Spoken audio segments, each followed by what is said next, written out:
everybody, it's me Estella, and today's video is going to be a short and sweet how-to guide to cramming.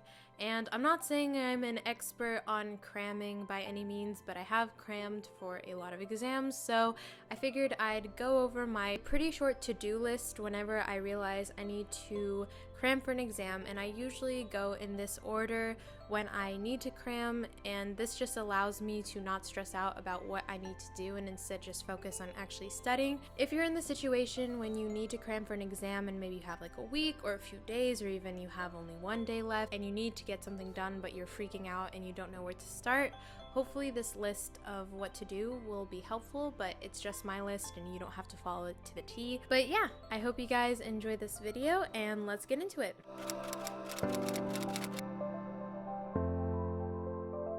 Okay, so the first thing I do when I need to cram for an exam is I see how much time I have left and then calculate the amount of hours roughly I have.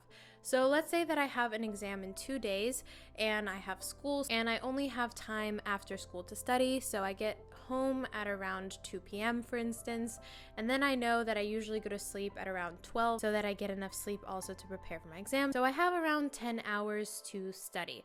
So first I would get out a notebook and write down on a piece of paper that I have 20 hours to study at since I have 2 days left. And then I would already start breaking it down based on what I think I need to do. And that at least gives you an estimate about how much time you actually have to study, and it will make you have a more realistic plan. So the second thing that I do is I actually prioritize or plan out what I'm going to be doing. So you take the amount of hours that you have left, and then you first focus on your weaker areas and not the weakest. So when I say weaker, those are the areas that you need improvement, but that you know that within the amount of time you have left, you would be able to master and not make mistakes in those areas, or at least learn a significant amount about those areas. So you wouldn't be tackling your weakest areas where you would need at least 2 weeks to fully understand the concept. Honestly, at this point, since you're cramming, just cut your losses and focus on your weaker areas where you're kind of a little bit confused, but you would be able to successfully master those areas in the amount of time you have left. And again, this really depends on how many days you have, how many hours you have, etc.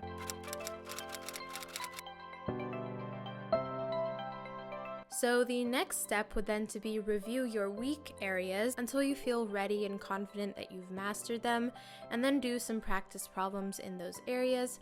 So again, this really depends on how much time you have, but I do recommend doing practice problems. But even if it's not for math or science, I would still recommend doing practice questions if you have like a prep book or even online in those areas that you just studied.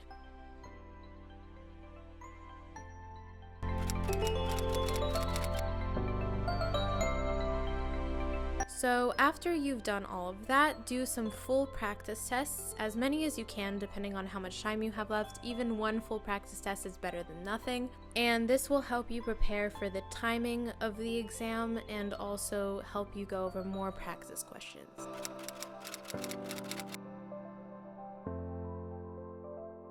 And finally, keep going over your mistakes from your practice tests and just keep reviewing them. I usually make a cram sheet where I write down the questions that I missed and then the correct answers so that I keep reviewing exactly those weak areas that I need to improve before the exam. And I pretty much just ignore the areas where I completely feel hopeless, and I just go for my strengths and the weaker areas that I've improved. And that's it. I hope you guys enjoyed this video and found it helpful. Good luck on your exam, since you're probably watching this if you have an exam coming up. And yeah, that's all I have for today. So today's giveaway information is going to be here at the end of the video. Also, if you guys want to check out my Amazon shop where I have AP prep books, my favorite books, tons of different stationery that I use in my videos and in my Instagram, you can go check that out as well. The link will be down in my description box. And that's all I have for today's video, so bye guys!